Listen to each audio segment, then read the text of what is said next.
Hi, this is the final PowerPoint for this week. It's on test taking strategies. The objectives are to define techniques to promote testing success, describe types of test questions, develop critical thinking steps to test successfully, define a self-study plan to promote successful testing, describe how to apply the information processing and analysis for testing. Test preparation, try to balance your time to have a set schedule. It's difficult at times, I understand, but the more you can balance between life, school, and health, the better off you're going to be. Establish your routine, set goals, know what you want to do for the week, the day, the hour. Along with the goals is reward them at the end. My favorite is to have either a ride, a workout, or a glass of wine for that matter. Prepare for class. Make sure you do the readings before you listen to the PowerPoints or view the PowerPoints. Take class notes, and use appropriate resources. If you're going to double check for another source, make sure it's a good source. There's a lot of bad information out there. Study techniques, of course, there's always repetition and memorization. Rewriting it. I've seen many students rewrite their notes multiple times in order to try and memorize it. I think it helps to a point, but I don't know that it's always the most successful way of doing it. Use cues like CAB for circulation, airway, breathing, and CPR. Use acronyms like my favorite one was DABDA from when I was in nursing school. It defines the steps of the grieving process: denial, anger, bargaining, depression, and acceptance. Use acrostics for all dieters eat calories, recall fat-soluble vitamins. To be able, I can't think of an example right after that. And use mnemonics. Happy cholesterol with the H. When you can't decide about how to spell alcohol, when you're drinking it for intoxication, it gives us the ho-ho, so it's OH. Study for comprehension. The more, rather than memorizing it, try and understand the whole process. Trying to find an application. That's one of the valuable things, for me at least, about going to nursing school, is I would learn something one day and go back and use it the next, and finally analyze it. I also find a real good technique is if I have something difficult to understand, I learn to try and explain it to somebody else. You know, my wife, who's non-medical, I explain things to her all the time, and it helps me boil down to the important and the basic information that's needed.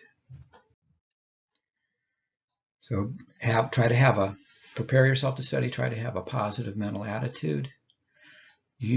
Try and relax. Prepare extra for a test. Sometimes I would work backwards. I would start with the latest information first, go back to the oldest, then review the oldest to the newest again. Establish an exercise routine and get adequate rest and nutrition.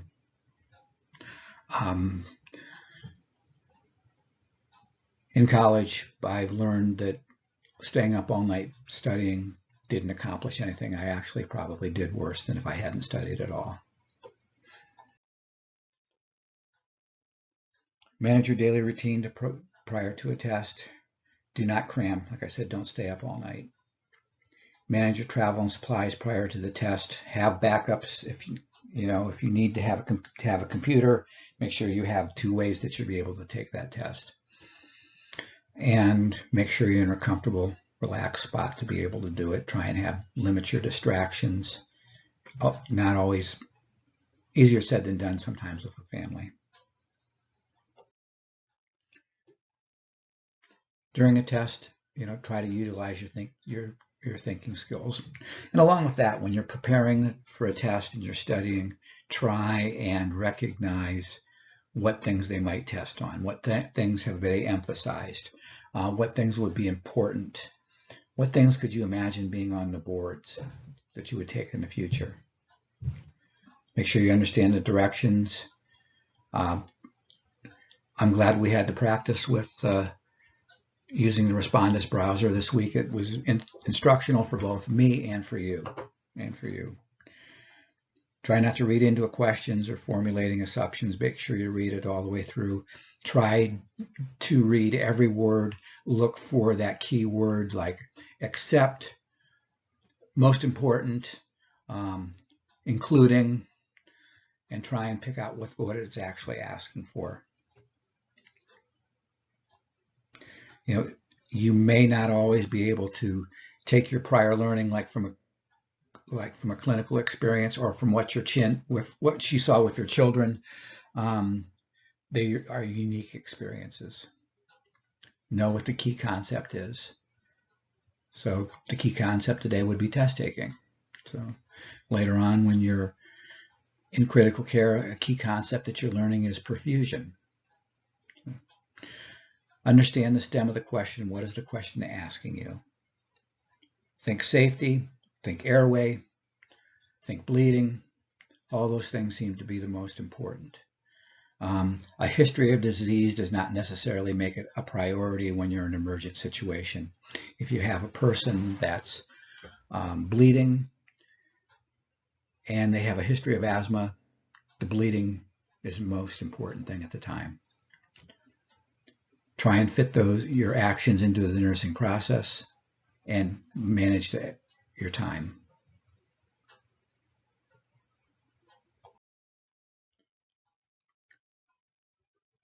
Finished exam with time to review, except we don't let you review. Don't change your answers unless you have an absolute perfect reason for changing it. On a hunch, don't change it. Most of the time, you're changing it from the correct to the incorrect answer. Your first guess, as long as you're reading the stem and picking out the keywords, is probably going to be the best answer. Be confident in what you select. Try to avoid distraction. Feel calm and control of mastering the test. One of the things that I would add when talking about testing is students seem to have difficulty taking the select all that apply. One thing that I've always tried to do myself and tried to teach students is that when you have a select all that apply, read them as, if you have 5 choices, then read them as 5 true or false questions. The steps, QSIN includes all of the following competencies, except it contains all of the following competencies. Select all that apply. So we could say informatics, evidence-based practice, patient-centered care. Okay, I know that there's 5. Teamwork and collaboration. Okay, drawing a blank as to what the final one is right now. But if I were to know it, and just recalling remember, safety is always one, and that's the 5th QSIN competency. So if you would to go read those as 5 individual true and false questions, is a QSIN competency safety? Yes, true. So that's one you would select. Is one informatics? Yes, that's another you would select. Is nursing process one of the QSIN competencies? No, it's not. So that would be one that you would not select. Hope that helps you a little bit. So thank you. Good luck with your testing. I hope you get lots of practice with this. Try not to perspire too much.